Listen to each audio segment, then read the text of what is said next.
এক গ্রামে সাহেব নামে একজন গরিব লোক থাকত। সেই লোকটির স্ত্রী ছিল না, তার একজন ছেলে ছিল। ও তার ছেলেটির নাম ছিল অভিক। ওই লোকটি অভাবের কারণে তার ছেলেকে স্কুলে পড়াতে পারেনি। অভিক একদিন বলল যে, বাবা বাবা, অনেকদিন মাংস খাওয়া হয়নি, তাই আজকে একটু মাংস আনো। তখন তার বাবা বলল যে, বাবা বাবা, এই অভাবের সংসারে মাংস কি করে আনি বলতো?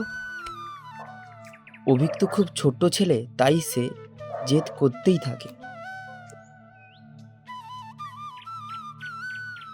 ছেলের এই জেদ দেখে তার বাবা মাংস দোকানের দিকে যেতে থাকে।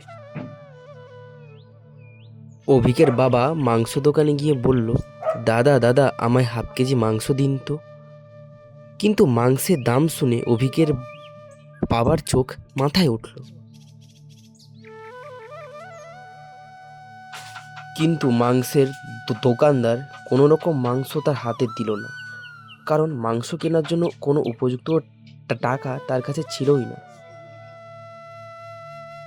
অভিকের বাবা ওই মুহূর্তেই বাজার থেকে বাড়িতে ফিরে আসে।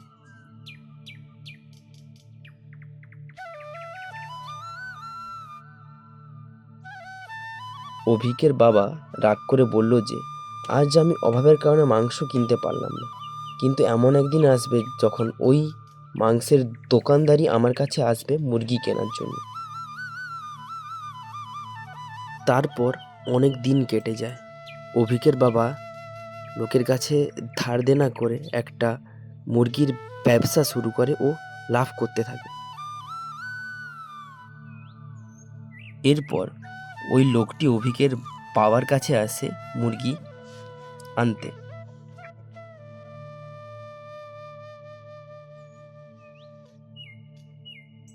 তখন অভিকের বাবা বলল যে, কি রে বেটা, সেই তো আমার কাছেই তো আসতে হলো।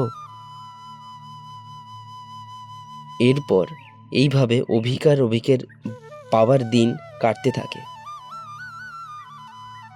এরপরে তারা নিজেদের জন্য একটা ভালো ঘর বানায়।